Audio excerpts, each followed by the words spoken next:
MLA టికెట్లు, లోక్సభ టికెట్లు అన్నీ కూడా పంపిణీ చేస్తారు. మళ్ళీ ప్రజాస్వామ్యం గురించి గొప్పగా మాట్లాడతారు.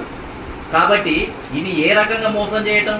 ఇంత ప్రజాస్వామ్య వ్యవస్థలో ఇంత అభివృద్ధి చెందిన తర్వాత, ఇంత తెలివైన సమాజం ఉన్నాక కూడా ప్రజల్ని మోసం చేయాలని ప్రయత్నించడం అనేది చాలా నిజంగా సిగ్గుపడాల్సినటువంటి అవసరం ఉంది. కాబట్టి దీన్ని మేము 75 సంవత్సరాలు ఇక్కడ ఉన్నటువంటి బడుగు బలహీన వర్గాలు భరించడం జరిగింది. కాంగ్రెస్ పార్టీ ద్వారా రేవంత్ రెడ్డి ముఖ్యమంత్రి ఉన్నప్పుడు ఒక రెడ్డి వర్గం నుంచి ఇంకా మిగిలిన మంత్రులను కూడా రెడ్డి సామాజిక వర్గం నుంచి తీసుకోవాల్సినటువంటి అవసరం ఏముంది? ఇంకా 4-5 క్యాబినెట్లలో రెడ్డిలనే పెట్టుకోవాల్సినటువంటి అవసరం ఏముంది? ముఖ్యమంత్రి పదవి చాలా సూపర్ పవర్స్ ఉన్నటువంటిది. ఆయన ఏది కావాలన్నా చేసుకోవచ్చు. కానీ ఇంకా తర్వాత కూడా మళ్ళీ 4-5 రెడ్డి సామాజిక వర్గానికి మళ్ళీ మంత్రులను పెట్టడం వల్ల ఏం ప్రజాస్వామ్యాన్ని అమలు చేస్తున్నారు?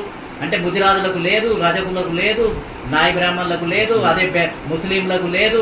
అంటే మిగిలిన వర్గాలన్నీ మంత్రివర్గంలో లేకపోయినా ఉన్న వాళ్ళే పంచుకొని దాన్ని అమలు చేస్తారా? ఇదేనా సెక్యులరిజము? ఇదేనా సామాజిక న్యాయము? బడుగు బలహీన వర్గాల పార్టీ అని చెప్తుంది ఏది కాంగ్రెస్ పార్టీ.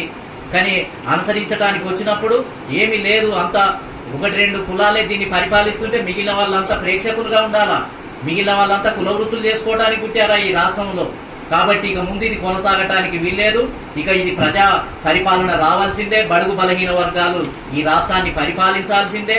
1 సంవత్సరం కాదు, 2 సంవత్సరాలు కాదు, ఏకదాటిగా 75 సంవత్సరాలు 2 వర్గాలే పరిపాలించడం జరిగింది. ఇంకా ఎంతకాలం ఈ రాచరికం, పటేల్ వ్యవస్థ, దొరల వ్యవస్థ ఎంతకాలం కొనసాగాలి? పటేళ్లు దొరలేనా ఈ రాష్ట్రాన్ని పరిపాలించేది? కొత్త రూపంలో, ప్రజాస్వామ్య రూపంలో ఇక్కడ మొత్తం ఏంటంటే రాచరికం కొనసాగుతుంది. కాబట్టి దీన్ని మరి అంతం చేయడం కోసమే, దీని స్థానంలో ప్రజాస్వామ్యాన్ని పునరుద్ధరించడం కోసమే ఒక ఉద్యమాన్ని ప్రారంభించడం జరిగింది. పొలిటికల్ జస్టిస్ అంటే తెలంగాణ రాష్ట్రంలో రాజకీయ న్యాయం జరగాలి. కాబట్టి అన్ని వర్గాలకు, అన్ని కులాలకు అసెంబ్లీలో ప్రాతినిధ్యం ఉండాలి, పరిపాలనలో ప్రాతినిధ్యం ఉండాలి.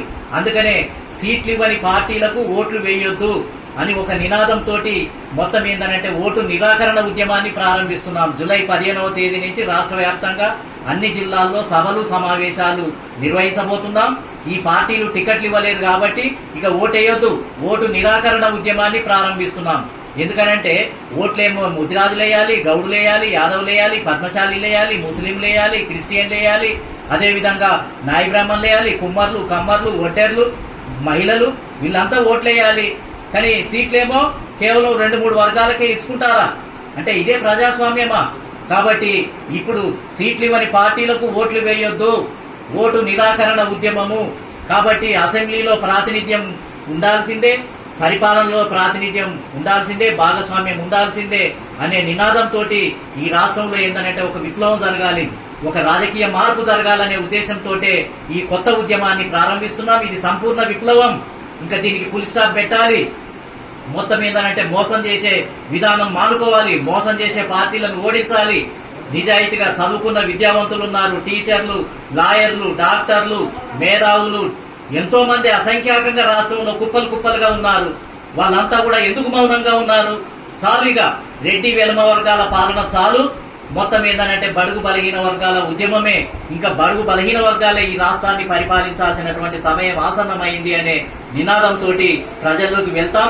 2 సంవత్సరాల్లోనే ఒక పెద్ద ఉద్యమాన్ని తీస్తాం. తెలంగాణ రాష్ట్రంలో ఎట్లా ఉద్యమం జరిగిందో, ఏదైతే వంట వార్పు జేఏసీలు ఎట్లనైతే ప్రతి కులం జేఏసీ ఏర్పాటు చేసుకుని ఎట్లా ఉద్యమం జరిగిందో, మేము కూడా ప్రతి కులం నుంచి ఏంటంటే